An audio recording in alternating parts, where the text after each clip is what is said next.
దేవుని నామమునకు స్తోత్రములు. ఈనాటి ధ్యానాంశము పెండ్లి విందుకు ఆహ్వానము. ప్రకటన గ్రంథం 19:9. గొర్రెపిల్ల పెండ్లి విందుకు పిలువబడిన వారు ధన్యులని యోహానుతో చెప్పాను. విందుకు పిలువబడిన వారు ధన్యులు అంటే ఎవరు ధన్యులు? దేవుడు గొర్రెపిల్ల విందుకు ఎవరినే పిలవబోచున్నాడు? ఎవరైనా క్రీస్తు ఆత్మ లేనివారైతే వారు క్రీస్తు వారు కాదు.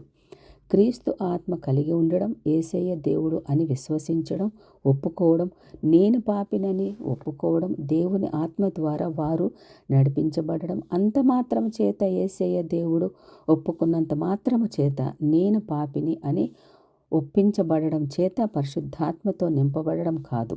అనగా ఆత్మకార్యం జరిగింది అంతవరకే.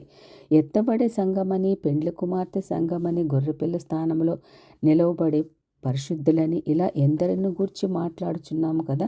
పెండ్లి కుమార్తె భార్య స్థానము తప్ప మిగిలిన స్థానములన్నీ నరకంలోనికి వెళ్ళిపోయాయి అనే సిద్ధాంతం లేదు. దీనికి జవాబే మనము చదువుకున్న మూలవాక్యం. యేసుక్రీస్తు భార్య అనగా గొర్రెపిల్ల భార్య తనకు తాను అలంకరించుకున్నది, సిద్ధపరచుకొనుచున్నది. ధరించుకొనుటకు ఆమె ప్రకాశమును నిర్మలమునైన సన్నపు నారా వస్త్రములు ఆమెకు ఇవ్వబడినవి. పరిశుద్ధుల నీతి క్రియలు. పెండ్లి కుమార్తెగా, వధువుగా, గొర్రెపిల్ల భార్యగా ఆమెకున్న ప్రత్యేకత, ఆమె ధరించుకున్న వస్త్రములు, ఆమెకున్న ఆధిక్యత అదే. అయితే పెండ్లిలో పెండ్లి కుమార్తె ఒక్కరితే ఉంటుందా? పెండ్లి పందిరిలో పెండ్లి విందుకు ఆహ్వానించేవారు బయట నుండి పిలవకపోయినా వచ్చి తినిపోయేవారు ఉంటారు, కొంతమంది అయినా కదండి. మరి వారందరూ ఎవరు? వారి స్థానం అక్కడ ఏమిటి? గొర్రెపిల్ల వివాహ మహోత్సవంలో పెండ్లి కుమార్తె స్థానం కాకపోయినా పెండ్లి విందుకు వచ్చేవారు ఉంటారు కదండి. వారందరూ నరకపాత్రులని అర్థమా? అంటే నరకంలో పడవలసిన వ్యక్తులు త్వరగా వచ్చి భోజనం చేసి నరకంలోకి పారిపోతారా?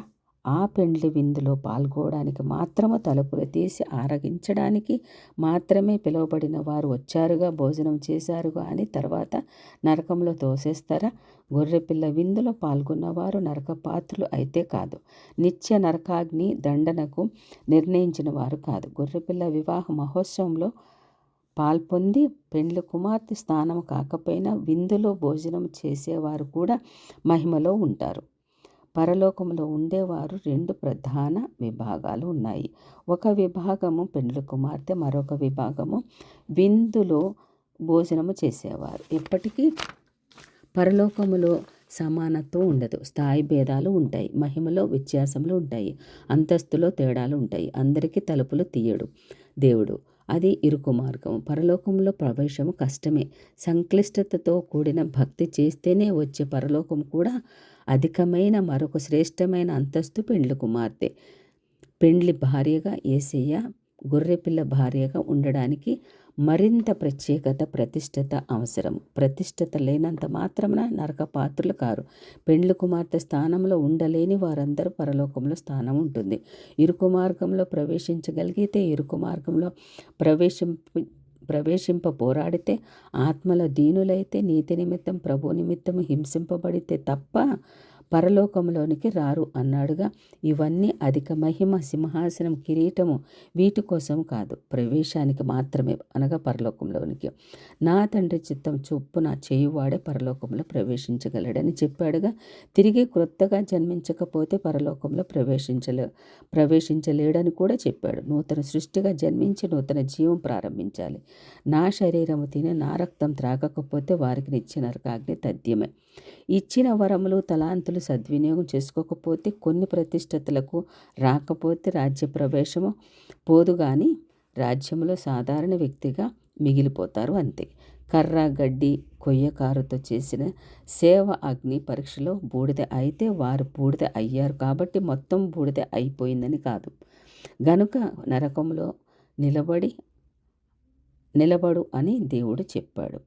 అప్పుడు కూడా ఒకరు కాల్చివేయబడిన ఎడల వానికి నష్టం కలుగును. ఆ నష్టం ఏమంటే ఆ అగ్నిలో నుండి లాగినట్లు రక్షింపబడటమే, కానీ ఏమీ ఉండదు. అగ్నిగుండం నుండి తప్పించబడి మహిమలోనికి వస్తాడు. కానీ రాజ్యములో ఎలాంటి ప్రత్యేకమైన మహిమ కిరీటములు ఉండవు. కాబట్టి పరలోక ప్రవేశం చాలా కష్టతరమైనది.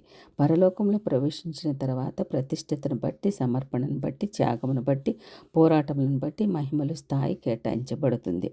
పెండ్లి కుమార్తె మాత్రమే కాక పెండ్లి విందుకు పిలువబడిన వారు కూడా ధన్యులే. పరలోకములో గొర్రెపిల్ల పెండ్లి కుమార్తె స్థానంలో ఉండుటకు మాత్రమే భక్తి చేద్దాం, ప్రార్థించుదాము. దేవుని కృపలో మనందరికీ తోడైండి ఆ యొక్క పెండ్లి విందులోనికి మనలందరి దేవుడు నడిపించడానికి మన యొక్క సాధన, దేవుని యొక్క కృప మనందరి మీద ఉండనుగాక. ఆమేన్.